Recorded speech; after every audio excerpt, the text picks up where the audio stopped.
What is up, guys? It's the Sound Alchemist here with Gersh1. And guess what? We're back at it to answer more questions in another episode of For the Greater. This is a video series where we answer the questions left by you, the viewer. If you have a question for us, comment down below. Put question in front of your question because we get to those questions first. We also have super thanks. So if you want to support the channel, if you enjoy listening to us, you can hit us up with a super thanks. If you do, you could ask us anything you want and we will answer it guaranteed in the next episode, and we'll make it a thumbnail question. This question comes from exactly what Caleb Santos has done. So thank you for your super thanks question. Now let's get into it. I know you guys said you don't think a new army in 40K would be a good idea, but what about an ally faction? Something akin to like the Kroot for the Tau, or maybe like Chaos Corrupted Eldar joining with Chaos Space Marine, Gene Stealer Tau, etc. That's a really good question. If Games Workshop were to add any type of allied faction, I think they should really flesh out the auxiliaries of the Tau Empire. Yeah, the Tau is a gold mine when you're talking about auxiliaries, because the Kroot and the Vespids aren't everything they have. The Tau Empire is just that, an empire of different races and factions, all supporting the greater good ideology. Yeah, and the Kroot themselves are even a mercenary band. They're not even like part of the actual auxiliary forces. So you have the Demiurge, you have the Nikasar, you have a bunch of really odd-looking kind of creatures that really like showcase that 40K is a sci-fi world where you're dealing with alien races.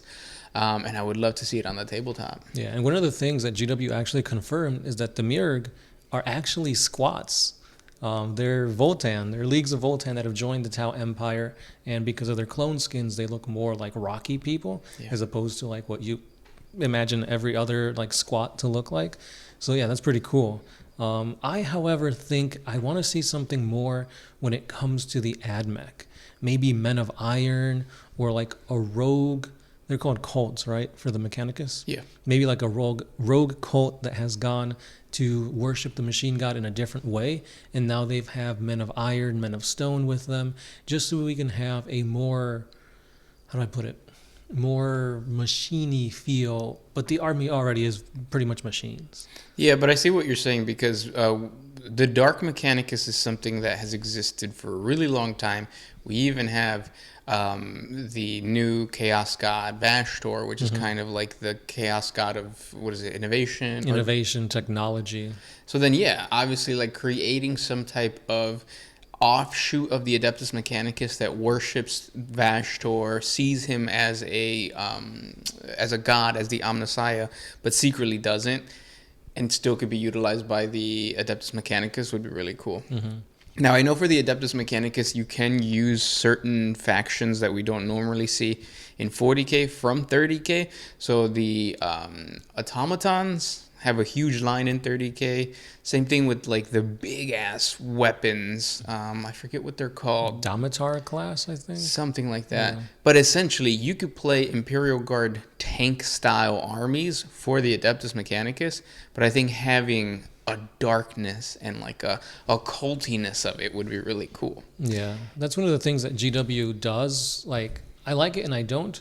It's like they're trying to step away from like the 30K minis with the 40K minis, so there's no overlap. But it sucks because you have really awesome machines and vehicles and stuff like that for the Horus Heresy that you can't really use unless you proxy them in 40K. Yeah.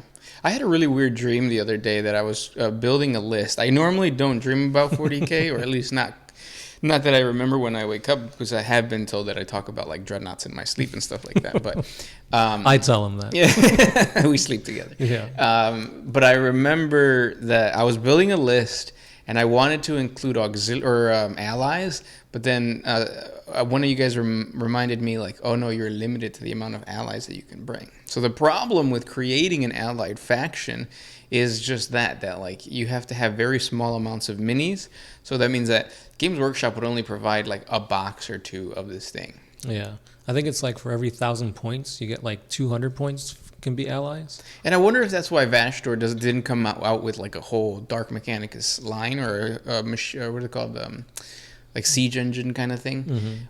Because he's technically an ally. If you play Khorne, if you play, right, he is? Yeah, he's more of like Chaos Space Marines as opposed to like World Eaters, Death Guard, etc. Yeah, so maybe that's why. Yeah, I mean, he could also even be in like Chaos Demons, but he's got a feud with like Be'lakor, which is like the Chaos Demon. Yeah, so there's still that problem of like we can have allies, but we're going to be very limited to the boxes. Yeah. And I think everybody wants that taste of like a full army, because that's what we had with the Kroot. The Kroot only had Krootoxes, Kroot Hounds, and Kroot like what are they called? The carnivore backs? Yeah. Whatever. Yeah. And then now.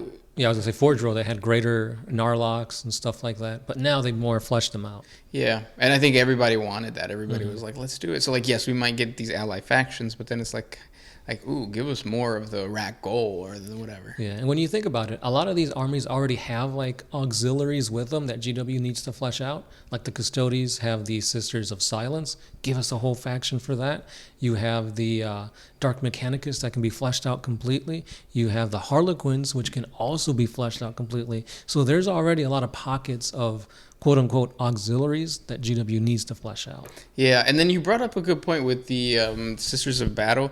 Sisters of Silence. Sisters of Silence, right. The one thing I didn't like about the Sisters of Silence and the Adeptus Custodes when they came out is that we didn't get any models for them, and it was really, really annoying, because I remember, yes, Sisters of Silence look really badass, but we only got that.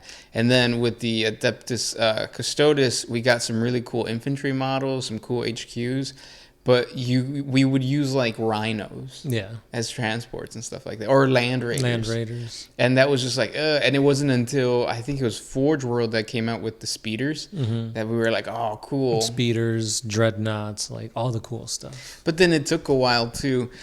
So I guess when we think about other armies, I know we're kind of off topic now, but if we think about a new introduction to another army, I think one of the things we need to think about is like how Games Workshop will more than likely try to create a mid-range army, which I think the Leagues of Voltan are, right? They're not going to do another swarm army like the Orcs or the Tyranids.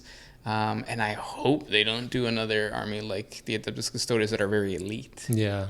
Because when you think about 40K, like the more you guys say it, the more I'm starting to believe it. The Custodes should not be an army. Yeah, see?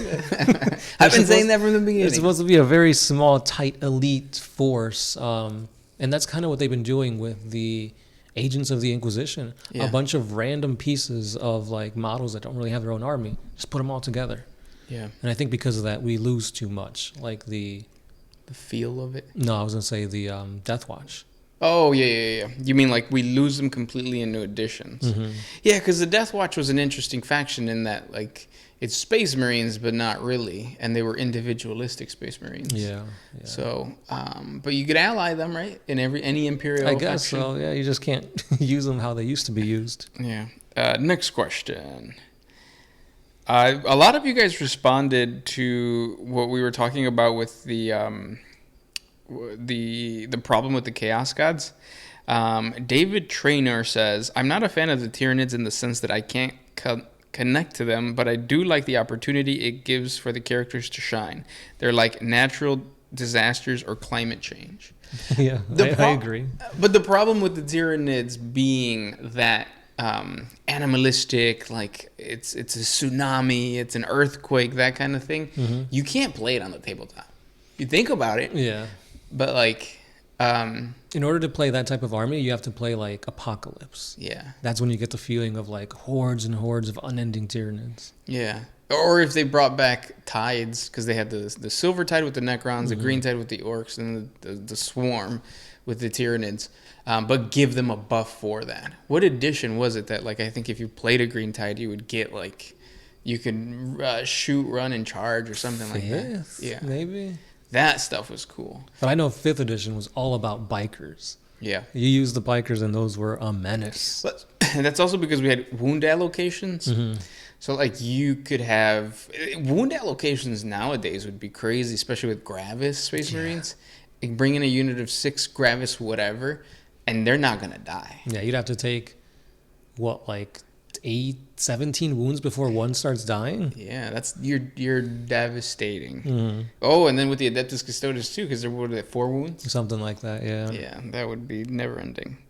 Do you have another one? Yeah, considering that we were looking into a fifth Chaos God, they said the one that makes the most sense is Vashtor. He needs to become a Chaos God of innovation and consequence, such as the Necrons. See what happened when they tried to ascend? Their consequence is that they're now in a metal body. Tauva, the Chaos God of the greater good, and sophistication, the hive mind, the Chaos God of adaptation and hunger, the Emperor, the Chaos God of stalecraft and ruin, and of course, Gork and Mork, the twin Chaos Gods of war. Those are all the possible or actual Chaos Gods that we can have for each faction. Ooh, I really like that. I really like how you also mentioned that the Emperor is like stale, like just... Yeah, statecraft and ruin. Yeah, ruin, that concept of just like it's not gonna do anything. Yeah. You have fallen apart. It's been sitting there, but it's kind of like entropy, like with Nurgle though. Mm-hmm. And then I really did like with the whole concept of Vashtor as like the god of punishment, because it would be really cool to have him kind of be the Grim Reaper of the warp. Yeah, I can see that, especially considering like with every golden age, there's like a rise of technology, and that technology leads mortals to become like indulgent and fall to sin, like the Eldar. And what did that do? Created Slanesh. Yeah. So is Vashtor a son of Slanesh, kind of? Like a herald? Yeah. That'd be interesting. But yeah, those were the questions for today. If you guys have more questions for us, please comment down below. Thank you guys so much for listening and hanging out with us, and thank you for the super thanks. That's right. Keep those questions coming, guys, and as always, so will we. This has been The Sound Alchemist. Gershwan. And we are out.